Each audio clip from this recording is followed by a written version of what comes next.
7 years after Hitler died in Berlin, demolition teams packed the ruins of his mountain home with explosives. The Berghof, the place where he had spent roughly a quarter of his time in power, hosted prime ministers and directed a war, was blown apart, cleared and reforested so nothing recognizable would remain. But higher up the same mountain, another building survived. It had cost a fortune. It carried Hitler's name around the world, and yet Hitler himself had set foot in it barely a dozen times. Through the winter of 1937, the rock face above Berchtesgaden was lit by searchlights. Crews worked around the clock in freezing winter, blasting a road into the side of a mountain and cutting a shaft straight through its core. The man driving them was Martin Bormann, Hitler's secretary and the most powerful administrator on the Obersalzberg.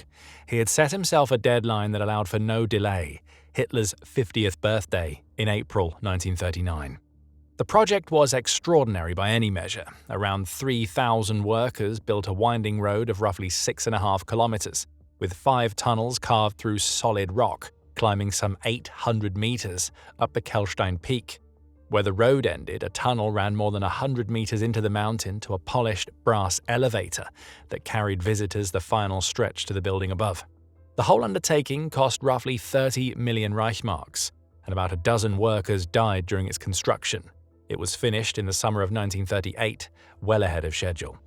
The building itself was a stone chalet perched at about 1,834 meters, with a great hall, a dining room and a fireplace of red Italian marble given to Hitler by Mussolini.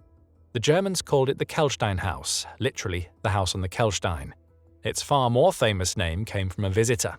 In October 1938, the departing French ambassador André-François Poncet made a farewell call on Hitler there and later described the place as an eagle's nest. Among foreign audiences, the name stuck. What it was not was Hitler's home. That was the Berghof, a separate residence roughly 800 meters lower on the Obersalzberg, where he lived, worked, and entertained for years. The Kehlsteinhaus was the showpiece on the peak, a reception house meant to impress dignitaries and to project the regime's reach. It served almost no practical purpose, and Hitler treated it accordingly. Only about 14 of his visits are documented. He disliked the long elevator ride through the rock and was uneasy about the exposed height, and he left most of the entertaining there to others. The most lavish building on the entire mountain was the one its supposed owner used least. Decades later, when the question became which Nazi structures should be wiped from the landscape and which should be left alone, that detail would matter more than anyone in 1938 could have guessed. On the morning of April 25, 1945, hundreds of Royal Air Force bombers crossed the Bavarian Alps and turned toward the Obersalzberg. The force numbered more than 350 Lancasters with a screen of mosquitoes, including aircraft of the famous 617 Squadron. Their target was the cluster of Nazi buildings on the mountainside below, the Berghof, the barracks, and the homes of the regime's senior figures. For nearly an hour, they pounded the slope, leaving the Berghof gutted and much of the complex in ruins. The Kehlsteinhaus, high on its peak, was a different problem. Small, isolated, and wreathed in poor visibility, it made an almost impossible target, and the raid passed it by. While Hitler's home burned below, his reception house on the summit came through the attack untouched. In the first days of May, with American forces closing in, retreating SS men set fire to what was left of the Berghof. Local people and soldiers moved through the abandoned complex, stripping it of anything portable. By the time the first troops arrived, Hitler's residence was a looted, blackened shell. American and French units reached the Obersalzberg in the opening days of May 1945. Which one got there first has been argued over ever since, but the handover of the area itself was quiet.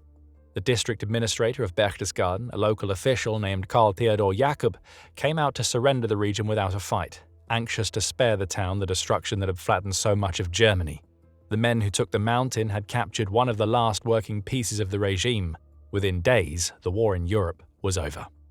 The Eagle's Nest fell into Allied hands undamaged. Soldiers worked through the wine left stacked in its tunnel and chipped souvenirs of red marble from Mussolini's fireplace. But the building itself stood whole. Rather than wreck it, the occupying forces put it to use, and the chalet with the wider Obersalzberg became part of an American recreation area. The grandest trophy on the mountain was now a rest stop for the army that had beaten its owner. So the chalet had done what almost nothing else on the mountain managed. It had survived the war in one piece. But the end of the war did not settle its future. A bombed building could be patched. An intact monument to a defeated regime posed a harder question. What do you do with it? The real danger was not that the eagle's nest survived. The danger was that the Berghof had. For several years after the war, the Obersalzberg stayed in American hands, held as a recreation area for US forces, and the question of what to do with the surviving Nazi buildings sat unanswered. Tourists were already climbing the slope to see ruins of Hitler's home, and that interest worried the German authorities far more than it pleased them. The problem was the Berghof. Even gutted and burned, the shell of Hitler's residence was becoming a destination. People came to stand in the rubble, take photographs, and carry off fragments. A wrecked house was turning into a shrine.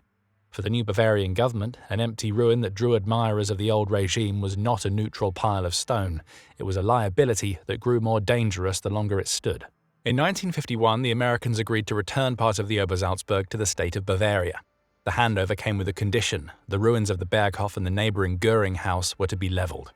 Bavaria did not hesitate. On April 30th, 1952, the 7th anniversary of the day Hitler took his own life, demolition teams blew up what remained of the Berghof. The ground was cleared and replanted with trees, the aim being to leave nothing recognizable for anyone who might come looking. The road up to Kehlstein was closed to private traffic the same year. The clearance was meant to be thorough. Most of what the bombers and the fires had left behind was now removed by design, so that the mountain that had been the regime's second seat of power would carry as little trace of it as possible. The eagle's nest was the exception, and the man who argued for it was already part of the story. Karl Theodor Jakob, the same district administrator who had surrendered Berchtesgaden to the Americans in 1945, made the case that the chalet on the peak should be kept. Unlike the Berghof, it had never been where Hitler lived, worked, or ruled. It was a stage set, expensive, dramatic, and strangely underused. That gave Jakob his argument: destroy the shrine below, but turn the showpiece above into something ordinary. He proposed running it as a mountain restaurant, reached by a bus up the existing road, with the profits funding a charitable foundation for the region. The argument won. Hitler's residence was gone for good, its ground under fresh trees, while the showpiece he had bothered with least was spared and handed a purpose. The foundation Jakob had in mind would outlast him. In 1952, with its future secured, the Eagle's Nest reopened not as a monument but as a mountain guesthouse. The road was closed to private cars, visitors were brought up by bus, and the building built to impress dictators and diplomats began serving meals to tourists. Its profits went where Jakob intended, into a foundation supporting the region around it. More than 70 years later, that strange second life continues. The stone hall remains. The red marble fireplace is still there, scarred where Allied soldiers chipped away souvenirs in 1945. Visitors walk through the long tunnel into the mountain and ride the brass elevator up through the rock. In good weather, the view stretches for kilometers across the Bavarian Alps, the same view the regime once used as theater. The wider mountain took longer to settle. The Americans did not fully leave the Obersalzberg until the mid-1990s, and when the last land returned to Bavaria, more remains of the old Nazi complex were cleared away. Near the place where the Berghof once stood, the documentation Obersalzberg opened in 1999, built to explain what the mountain had been rather than let the ruins speak for themselves. It later reopened in expanded form because the demand to understand the site had not gone away. So the mountain now holds two very different answers to the same problem. Below, where Hitler actually lived and worked, there is a documentation center and a forest where his home used to be. Above, on the peak, there is the intact building he scarcely visited, full of people eating, taking photographs, and looking out over the Alps. It's an outcome no one planned in 1945. The most expensive structure on the mountain, raised as a monument to Nazi spectacle, outlasted the regime through a string of accidents and decisions. A raid that missed, a war that ended before it could be wrecked, and a local official who saw more use in keeping it than tearing it down. The building Hitler cared least about is the one that remains. Well, that's it. If you found this video insightful, watch The Führerbunker After 1945, What Really Happened Next. And if you want more forgotten aftermath stories from the Second World War, subscribe to History Inside. Thanks for watching.